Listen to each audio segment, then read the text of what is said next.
అందరికీ నమస్కారం. నేను మీ రవితేజ, మీరు చూస్తున్నారు city drive world. Dear friends, ఈరోజు వీడియోలో XUV 700 పెట్రోల్ వెహికల్ యొక్క 1 year ఓనర్షిప్ రివ్యూని అయితే నేను మీతో పాటు షేర్ చేసుకోవాలని చెప్పేసి అనుకుంటున్నానండి. ఇందులో ఉన్న ప్రోస్ ఏంటి, కాన్స్ ఏంటి, నేను ఇదే వెహికల్ని చూస్ చేసుకోవడానికి గల రీజన్స్ ఏంటి అన్న దాని గురించి కూడా మీకు క్లియర్గా ఎక్స్ప్లెయిన్ చేసే ప్రయత్నం చెప్పేసి చేస్తాను. అండ్ ఫస్ట్ ఆఫ్ ఆల్ ఇది AX7 పెట్రోల్ వేరియంట్ అండి, క్లియర్. అండ్ ఈ వేరియంట్ని నేను చూస్ చేసుకోవడానికి గల రీజన్స్ ఏంటి, అండ్ XUV 700 కాంపిటీటర్స్ అయిన సఫారీ ఉంది, అదేవిధంగా ఇన్నోవా క్రిస్టా ఉంది. వీటిని నేను ఎందుకు చూస్ చేసుకోలేదు, ఇన్నోవా క్రిస్టా అవ్వచ్చు లేకపోతే హైక్రాస్ అవ్వచ్చు, వీటిని చూస్ చేసుకోకపోవడానికి గల రీజన్స్ ఏంటి అన్న దాని గురించి కూడా మీకు క్లారిటీ ఇచ్చే ప్రయత్నం అని చెప్పేసి చేస్తాను. ఫస్ట్ ఆఫ్ ఆల్ సఫారీ, అది కూడా మన ఇండియన్ బ్రాండేనండి. సఫారీకి నేను వెళ్ళకపోవడానికి గల మెయిన్ రీజన్ ఏంటి అంటే అందులో మనకు పెట్రోల్ ఇంజన్ ఆప్షన్లో అయితే మనకు రావట్లేదు. నేను డీజిల్ ఇంజన్నే చూస్ చేసుకోవడానికి కూడా మెయిన్ రీజన్ ఏంటి అంటే నా యూసేజ్ అంతా కూడా ఎక్కువగా సిటీ కండిషన్స్లో ఉంటుంది. సిటీ కండిషన్లో ఉన్నప్పుడు మీరు గనక డీజిల్ ఇంజన్ కనుక తీసుకుంటే ఖచ్చితంగా DPF ఇష్యూస్ అని చెప్పేసి 100కి 100% వస్తాయండి, 100కి 200% కూడా వచ్చే ఛాన్సెస్ అని చెప్పేసి ఉంటాయి. సో దట్ సిటీ కండిషన్స్లో నేను ఎక్కువగా తిరుగుతూ ఉంటాను కాబట్టి నాకు ఒక పెట్రోల్ వెహికలే కావాలి, కాబట్టి నేను ఫ్యూయల్ టైప్ వచ్చేసేసి పెట్రోల్ని చూస్ చేసుకోవడం చెప్పేసి జరిగింది. ఓకే, సో దట్ ఇక్కడ నేను సఫారీ అండ్ ఇన్నోవా క్రిస్టాని ఫిల్టర్ చేయడానికి గల రీజన్ ఏంటో మీకు ఇక్కడే క్లారిటీ వచ్చి ఉండొచ్చండి. అండ్ దీంతో పాటు కూడా సఫారీని నేను ఇంకొక రీజన్ కూడా ఏంటంటే తీసుకోకపోవడానికి ఆఫ్టర్ సేల్ సర్వీస్ అండి. టాటాలో మనందరికీ తెలిసిందే కదా, టాటాలో ఆల్త్రోజ్, పంచ్, మ్యాక్సిమం నెక్సన్ వరకు నేను ఫేస్ చేసింది అండ్ నాకు వచ్చిన ఏవైతే ఫీడ్బ్యాక్స్ ఉన్నాయో వాటిని మాత్రం నేను ఇప్పుడు పర్సనల్గా షేర్ చేసుకుంటున్నాను అనమాట. మ్యాక్సిమం 15 lakhs కంటే కూడా ఎక్కువ పెట్టామనుకోండి, అందులో ఎక్కువ టెక్నికల్ ఇష్యూస్ అని చెప్పేసి వస్తున్నాయి. అంటే మన సొమ్ము ఎక్కువ పెట్టేసి హరాస్మెంట్ అనేది మనం సెల్ఫ్గా తీసుకోవడం ఎందుకని చెప్పేసి అయితే నేను సఫారీని అయితే ఫిల్టర్ చేసేసానండి. అండ్ దీంతోపాటు కూడా హైక్రాస్ సేఫ్టీ 100% చెప్తాను. ఇన్నోవా హైక్రాస్ అవ్వచ్చు, ఇన్నోవా క్రిస్టా అవ్వచ్చు, ఇందులో సేఫ్టీ లేకపోవడం వల్ల అయితే నేను ఆ వెహికల్ అయితే చూస్ చేసుకోలేదు. అండ్ ఈ బ్లూ కలర్ని చూస్ చేసుకోవడానికి గల మెయిన్ రీజన్ ఏంటంటే ఇట్స్ మై ఫేవరెట్ కలర్, ఇంతకుమించి ఇంకేం లేదండి. చాలామంది ఈ కలర్ని ఎందుకు చూస్ చేసుకున్నాం అని చెప్పేసి అయితే వారి ఒపీనియన్ అయితే షేర్ చేస్తున్నారు. అండ్ నేను చూస్ చేసుకున్న ట్రాన్స్మిషన్ టైప్ కూడా మాన్యువల్ అండి, ఇది ఒక్కటి నేను మిస్టేక్ చేశాను ఇందులో. ఎప్పుడైనా SUV వెహికల్స్ కనుక వెళ్తున్నట్టయితే కనుక ఖచ్చితంగా మాన్యువల్కి అయితే వెళ్ళకండి, ఆటోమేటిక్గా వెళ్ళిపోండి. ఎందుకంటే మనం లాంగ్ జర్నీస్ చేసేప్పుడు ఖచ్చితంగా ఇప్పుడు ఈరోజు రేపు ఒక వారం 2 నెలలు అంతవరకు బాగుంటుందండి. మనం లాంగ్ జర్నీ చేస్తున్నప్పుడు మిగతా వెహికల్స్ని డ్రైవ్ చేసి ఈ వెహికల్స్ని డ్రైవ్ చేస్తున్నప్పుడు ఏంటంటే కొంచెం ఖచ్చితంగా స్ట్రెస్ అని అనిపిస్తుంది. అండ్ ఇవి మెయిన్ రీజన్స్ నేను ఈ వెహికల్ని చూస్ చేసుకోవడానికండి.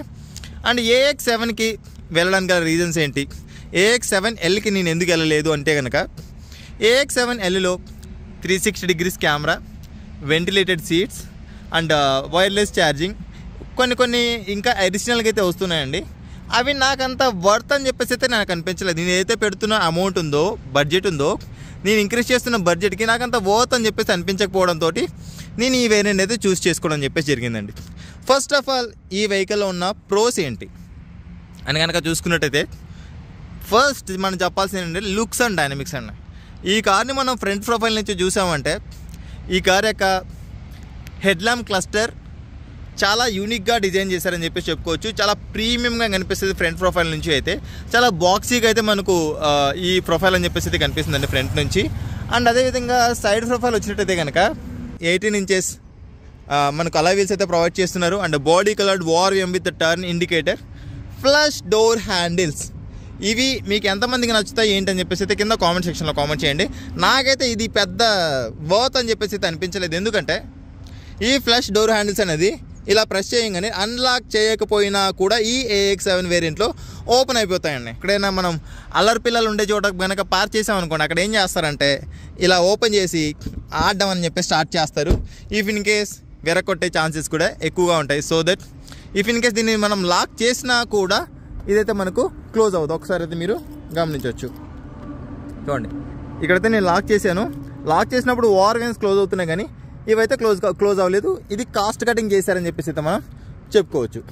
ఓకే, ఇది మనకు ఓవరాల్గా సైడ్ ప్రొఫైల్ అండి. మనకు హెవీ గ్లాస్ అంటే మనకు విజిబిలిటీ మాత్రం లోపల నుంచి చాలా క్లియర్గా అయితే ఉంటుంది. ఒకసారి రియర్కి అయితే వెళ్దాం.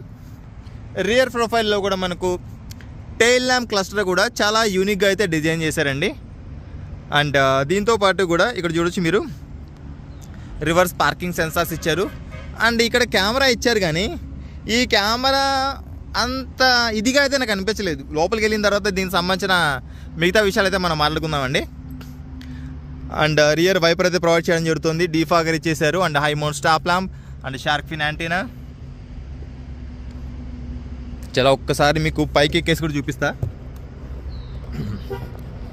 ఇక్కడ మీరు గమనించినట్టయితే కనుక నాకు నచ్చని మరొక విషయం ఏంటి అంటే ఈ పానారోమిక్ సన్ రూఫ్ అండి.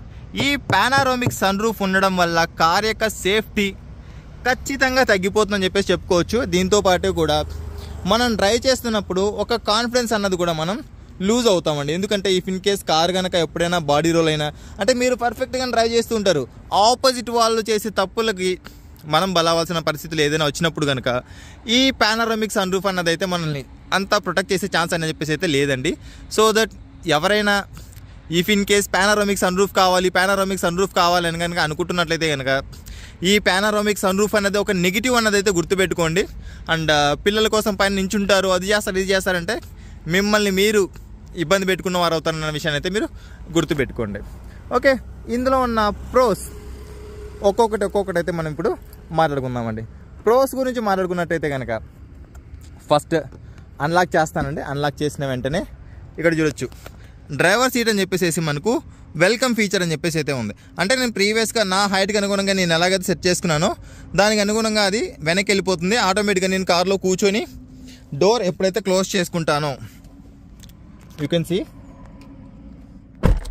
డోర్ క్లోజ్ చేసుకోగానే నా హైట్కి అనుగుణంగా నేను ఎలాగైతే సెట్ చేసుకున్నానో అదేవిధంగా ఇది సెట్ అవ్వడం అని చెప్పేసి జరుగుతుందండి. ఓకే, ఇక్కడ నేను క్లస్టర్ అయితే ఆన్ చేస్తూ ఉన్నా. ఈ క్లస్టర్లో అయితే మీరు చూడొచ్చు ఫుల్లీ డిజిటల్. ఈ బార్డ్ అంతా ఇచ్చాడండి, ఇక్కడ నుంచి ఇక్కడ వరకు ఇచ్చాడు. బట్ ఇక్కడ చూడండి ఒకసారి, రివర్స్ కెమెరా చూడండి ఒకసారి.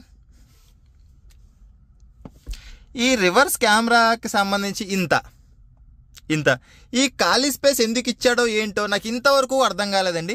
XUV 700 కనుక మీరు ఎవరైనా వాడుతున్నట్లయితే కనుక దయచేసి కింద కామెంట్ సెక్షన్లో మాత్రం కామెంట్ చేయండి. ఈ పార్కింగ్ సెన్సార్లు ఎవరికి కావాలరా బాబు, నాకు అర్థం కావట్లేదు. ఇంత పెద్ద కార్కి ఇంత చిన్న కెమెరా అని చెప్పేసి ఇట్స్ నిజంగా చెప్తున్నా ఇది పెద్ద కాన్ అని చెప్పేసి చెప్పుకోవచ్చు అండి. ఇక్కడ చూడండి ఎంత ప్లేస్ వేస్ట్ చేశారు. ఇక్కడ నుంచి ఇక్కడ దాకా ప్లేస్ అని చెప్పేసి చాలా వేస్ట్ చేసేసారు. ఇప్పుడు మినిమం అండి 10 లక్షలు పెట్టి కొనే కారులో కూడా వైర్లెస్ ఛార్జింగ్ అని చెప్పేసి అయితే వస్తుంది. వైర్లెస్ ఛార్జింగ్ అని చెప్పేసి లేదు. ఇక్కడ గమనిస్తున్నారా, ఇది వైర్లెస్ ప్యాడ్ కాదండి. ఇక్కడ జస్ట్ ఇక్కడ మొబైల్ పెట్టుకోవడానికి మాత్రమే ఇచ్చిన స్టోరేజ్ స్పేస్ అనమాట. మీరు ఇక్కడ గమనించవచ్చు వైర్లెస్ ఛార్జర్ అని చెప్పేసి అయితే ఇందులో మనకు ప్రొవైడ్ చేయలేదన్నమాట. ఇంకా మిగతాదంతా కూడా ఇంటీరియర్ మీరు ఒకసారి అయితే నోటీస్ చేయొచ్చు. ఎవ్రీథింగ్ ఈజ్ ఓకే అండి. మిగతా అంతా కూడా ఓకే.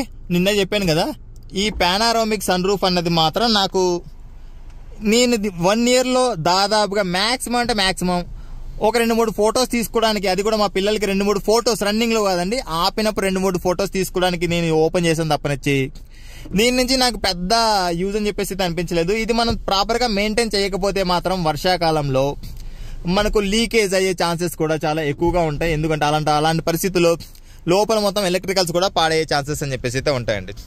ఇంటీరియర్ పరంగా చూసినట్టయితే కనుక ఇక్కడ మనకు కనిపిస్తున్న ఈ ఆమ్రెస్ట్ లోపల కూడా మనకు ఒక AC వెంట్ అయితే ప్రొవైడ్ చేశారు. ఇక్కడ ఒక కప్ హోల్డర్ అని చెప్పేసి అయితే ప్రొవైడ్ చేయడం అని చెప్పేసి జరుగుతుంది. అండ్ దీంతో పాటు కూడా sufficient decent enough glove box అయితే ప్రొవైడ్ చేయడం అని చెప్పేసి జరుగుతుంది.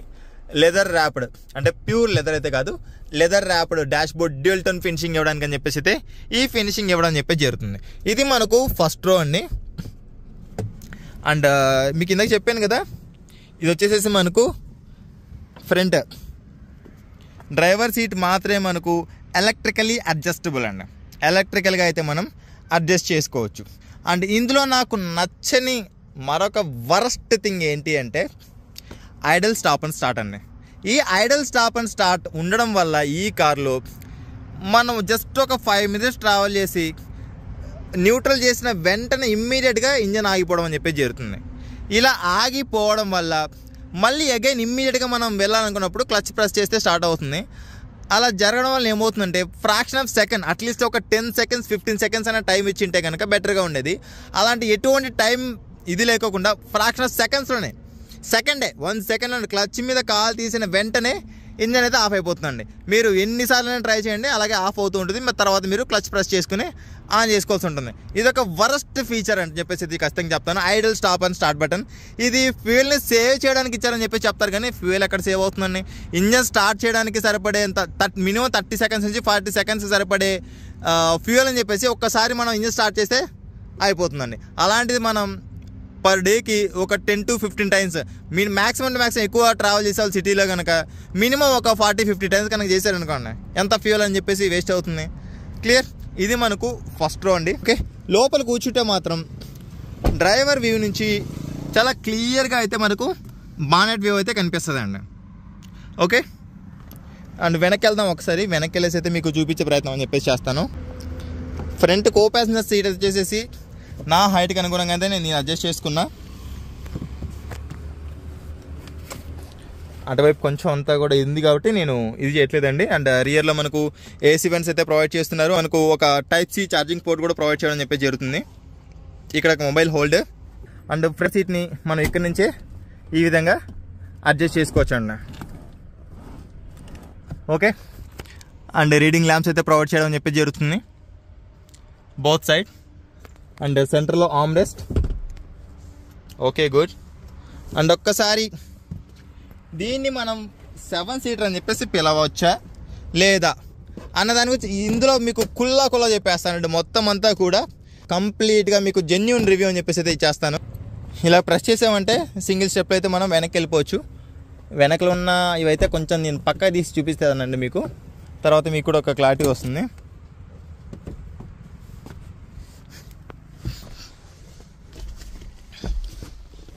ఇది ఓవరాల్గా. అండ్ ఫ్రంట్ ఉన్న సీట్ని అయితే మనం అడ్జస్ట్ చేసుకోవడానికి అయితే లేదండి, ఆప్షన్ లేదు. సెకండ్ రోని అయితే అడ్జస్ట్ చేసుకోలేం. అండర్ థై సపోర్ట్ అయితే కంప్లీట్గా 0. కేస్ హెడ్ రెస్ట్ని మనం ఇలా అడ్జస్ట్ చేసుకున్నా కూడా ఖచ్చితంగా హెడ్ అయితే టచ్ అయిపోతుందండి. 5.8 హైట్ ఉన్నా 5.7 హైట్ ఉన్నా కూడా హెడ్ అయితే టచ్ అయిపోతుంది. If in case by mistake speed breaker కనుక జంప్ అయితే ఇలా తగిలి కిందికి వచ్చే ఛాన్సెస్ అని చెప్పేసి ఉంటాయి. అండ్ ఈ థర్డ్ రో అన్నదే రియర్ ఏసీ వెంట్స్ అయితే ప్రొవైడ్ చేస్తున్నారు. అండ్ కప్ హోల్డర్స్ కూడా బోత్ సైడ్ కూడా మనకు కప్ హోల్డర్స్ అయితే ప్రొవైడ్ చేస్తున్నారండి. ఓకే, ఇది మనకు ఓవరాల్గా ఇంటీరియర్ అండి. రియర్ కూడా మనకు గ్రాబ్ హ్యాండిల్స్ అయితే ప్రొవైడ్ చేయడం చెప్పి జరుగుతుంది.